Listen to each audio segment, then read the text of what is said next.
कहते हैं कि हिंदू धर्म बोलना गलत है, सनातन धर्म कहा जाए। तो ठीक है, हम सनातन धर्म बताएंगे कि सनातन धर्म कैसे बना। तो सर्वप्रथम यह बात समझिए, सनातन शब्द से ही सनातन का अर्थ क्या होता है? जो सदा से था। सदा से था का क्या मतलब? जो हमेशा से था। हमेशा से मतलब कब से? हमेशा से। अरे 500 साल नहीं, 500 साल से भी पहले, 5000, उससे भी पहले, 1 अरब, उससे भी पहले, 1 खरब, उससे भी पहले। सनातन का मतलब ही होता है कि वह हमेशा से था, जब से कब नहीं था, तब से था। तो हिंदू धर्म सदा से था, किसी एक दिन बना नहीं है हिंदू धर्म। क्यों? क्या प्रमाण? प्रमाण ये कि देखिए, चाहे भारत के लोग हों चाहे विदेशी लोग हों, सब इस बात को मानते हैं कि सबसे पुराना धर्म है हिंदू धर्म। वैदिक धर्म, सनातन धर्म सबसे पुराना धर्म है। तो उसी वेद को उठाकर ही आपको सामने रखते हैं, प्रमाणों द्वारा ही बता रहे हैं कि कैसे।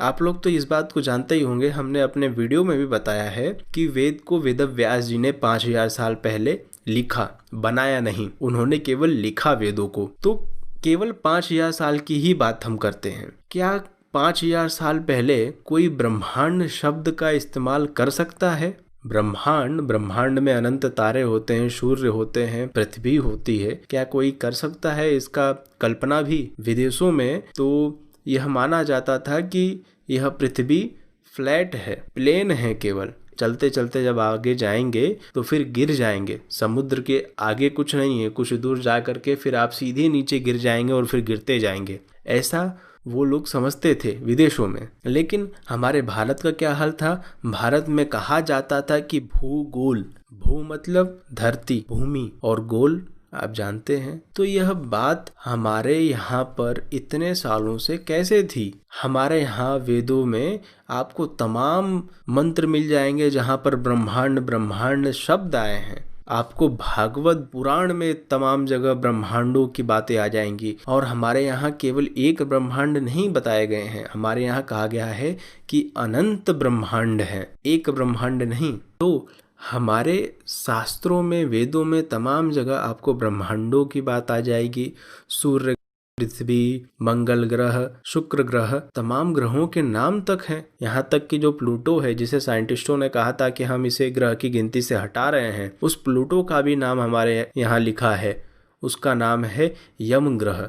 तो जरा सोचिए, आज से 5000 साल पहले कैसे कोई व्यक्ति लिख सकता था? अरे 5000 साल पहले तो टेलीस्कोप भी नहीं था, ये तो गैलीलियो आए थे बनाने के लिए।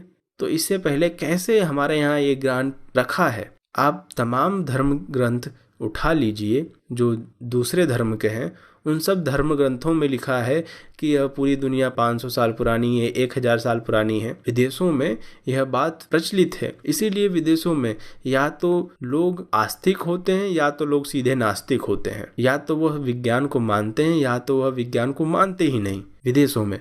लेकिन हमारे यहाँ देखिए, हिंदू धर्म में, सनातन धर्म में, कि हम विज्ञान को भी मानते हैं और भगवान को भी मानते हैं। हम दोनों को नकारते नहीं, दोनों ही सही हैं। दोनों में से कोई गलत बात नहीं है, दोनों ही सही है। हमारे यहाँ जो समय की गणना की गई है, कितना पुराना हमारा यूनिवर्स है, हमने इस बारे में अपने आर्टिकल में लिखा है। डिस्क्रिप्शन में वो लिंक है, आप देख लीजिएगा। उसके आसपास अभी वैज्ञानिक केवल पहुंचे हैं, करेक्ट समय नहीं बताया अब तक वैज्ञानिकों ने। तो हमारा जो धर्म है, सनातन धर्म है, इसमें जो वेद हैं, इनमें जो ज्ञान है, आप जरा सोचिए कि यह बातें सब असंभव है, बिना किसी यंत्र के जाना नहीं जा सकता। लेकिन फिर भी वेदों में लिखा है, कैसे लिखी गई होंगी? इसका उत्तर केवल यही है कि वेदों के अनुसार यह ब्रह्मांड बना है, इसलिए ब्रह्मांड का ज्ञान वेदों में है। क्योंकि ब्रह्मा जी ने यह ब्रह्मांड कैसे बनाया? पहले विष्णु जी से ब्रह्मा जी आए, तो फिर विष्णु जी ने ब्रह्मा जी को वह ज्ञान कराया। तेने ब्रह्म हिदाय आदि कबये, यह भागवत में लिखा है कि ब्रह्मा जी को विष्णु जी ने ज्ञान कराया और फिर ब्रह्मा जी ने उस ज्ञान से यह संसार बनाया। तो किसका ज्ञान कराया? वह वेद का ज्ञान कराया। वेद के ज्ञान से फिर ब्रह्मा जी ने यह संसार बनाया और फिर वह ब्रह्मा जी उस वेद के ज्ञान को अपने बेटों को कराते गए। मनु महाराज, सनकादिक, सुकादिक, व्यासादिक सबको उन्होंने वह ज्ञान कराया और वही ज्ञान फिर वह बोलते हुए आगे बढ़ रहा था, अर्थात वह ज्ञान सुनते हुए आगे बढ़ रहा था पीढ़ी दर पीढ़ी। इसीलिए वेदों को आपने सुना होगा कि श्रुति भी कहते हैं। श्रुति अर्थात सुना हुआ। आज से 5000 साल पहले वेदव्यास जी ने केवल वो उस ज्ञान को लिख दिया था। तो सनातन कैसे हुआ? यह तो जब संसार बना था तब से फिर होना चाहिए। ऐसा कह सकते हैं कि हिंदू धर्म तब से हो जब से वेद बना है। तो ऐसा क्यों नहीं कहते कि जब ब्रह्मांड बना है तब से वेद है? तो ब्रह्मांड एक समय बना है तब वेद भी बना होगा? नहीं, वेद बना नहीं है। हमने पहले भी आपको बताया है, वेद बना नहीं है। वेद को भगवान ने प्रकट किया है। तुलसीदास जी ने भी लिखा है, वेदों ने भी कहा है कि वेद भगवान के श्वास से निकल पड़े, निकले, भगवान ने बनाए नहीं। और उसी वेद के अनुसार यह सृष्टि बनी है। तो निकल पड़े वेद, वेद बना नहीं है किसी एक दिन। इसीलिए सनातन कहते हैं वेद को। अगर आपको अब भी यह लग रहा होगा कि ऐसा कैसे हो सकता है कि कोई चीज़ हमेशा से हो, ऐसा कैसे पॉसिबल है, तो हमने बहुत पहले 2 वीडियो बनाया है। एक है सत्य किसे कहते हैं और एक है energy can neither be created can not be destroyed. यह वीडियो है। इन दोनों वीडियो को आप अवश्य देख लें। डिस्क्रिप्शन में लिंक है। आपको यह बात समझ में आ जाएगी कि कैसे कोई चीज़ सनातन हो सकती है। सनातन अर्थात तो वो हमेशा से थी। कैसे किसी चीज़ पर टाइम का प्रभाव नहीं होता। देखिए, एनर्जी के नाइदर बी क्रिएटेड बात कही जाती है। तो जब एनर्जी क्रिएट नहीं हुई, जब एनर्जी डिस्ट्रॉय नहीं की जा सकती, तो फिर बनी कहाँ से? यह प्रश्न उठता है। अरे, जब एनर्जी क्रिएट ही नहीं हो सकती और डिस्ट्रॉय ही नहीं की जा सकती, लेकिन फिर भी एनर्जी का तो एग्जिस्टेंस है। इसी प्रकार हमारा वेद है। वेद को न क्रिएट किया जा सकता है, न वेद को कोई नष्ट कर सकता है, लेकिन वेद का एग्जिस्टेंस है। जैसे एनर्जी हमेशा से थी, वैसे वेद में हमेशा से था। कैसे एनर्जी हमेशा से थी? इसलिए क्योंकि एनर्जी क्रिएट नहीं की जा सकती। Energy can neither be created. इसका मतलब क्या? एनर्जी हमेशा से होगी। क्यों हमेशा से होगी? इसलिए क्योंकि प्रेजेंट टाइम में एनर्जी का एग्जिस्टेंस है, इसलिए एनर्जी हमेशा से थी।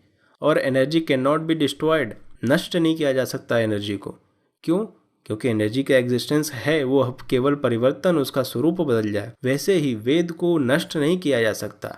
हाँ, इस पृथ्वी से हो सकता है एक दिन लुप्त हो जाए, गायब हो जाए, लेकिन वेद का ज्ञान गायब कहाँ हुआ है? वो तो ब्रह्मा के पास भी है, विष्णु के पास भी है, भगवान के पास है ही है। वेद को नष्ट नहीं किया जा सकता। तो इसी आधार पर हिंदू धर्म किसी दिन बना नहीं है। यह सनातन धर्म है। चाहे सभी हिंदुओं को कोई मार दे तो भी हिंदू धर्म रहेगा। चाहे पूरे विश्व में नास्तिक ही नास्तिक हो जाए तो भी हिंदू धर्म है। क्यों? इसलिए क्योंकि वह ज्ञान तो नष्ट नहीं हुआ, वह तो ब्रह्मा के पास है। इस पृथ्वी पर एग्जिस्ट नहीं करता है, इस पृथ्वी पर उस ज्ञान को जानने वाले लोग नहीं हैं अभी, लेकिन वह वेद का ज्ञान है, नष्ट नहीं हुआ। उसी ज्ञान के आधार पर तो यह पूरी दुनिया बनी है, वह नष्ट कहाँ हुई है। इसलिए वेद को सनातन कहते हैं। इसलिए हिंदू धर्म को सनातन धर्म कहते हैं। सदा से था यह धर्म, सदा है, सदा रहेगा।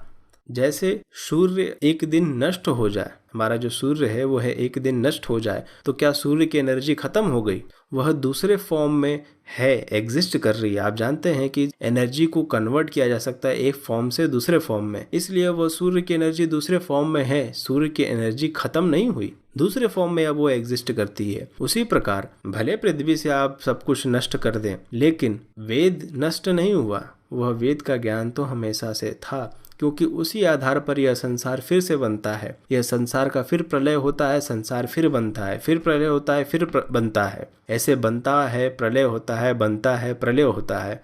तो हर बार वेद प्रकट करते हैं भगवान। हर बार जब संसार नष्ट होता है तो फिर वेद भगवान में जाकर मिल जाते हैं। फिर जब संसार प्रकट होता है या बनता है तो भगवान फिर वेद को प्रकट कर देते हैं। बनाते नहीं हैं भगवान, जैसा था वैसा ही प्रकट कर देते हैं।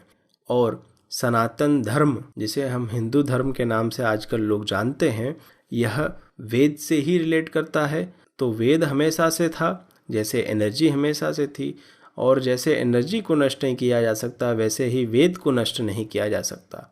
कुछ देर के लिए यह संसार से गायब हो जाए वेद, तो उससे कोई मतलब नहीं होता, वो तो भगवान लोग के पास है ही है, वह ज्ञान कहाँ नष्ट हुआ।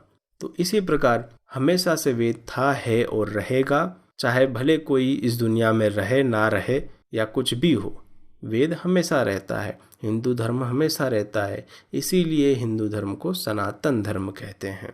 अगर आपको यह वीडियो पसंद आया हो तो लाइक ज़रूर कीजिए, शेयर ज़रूर कीजिए। कोई प्रश्न रह गया हो तो कमेंट जरूर कीजिए, हम कमेंट पढ़ने की कोशिश करते हैं।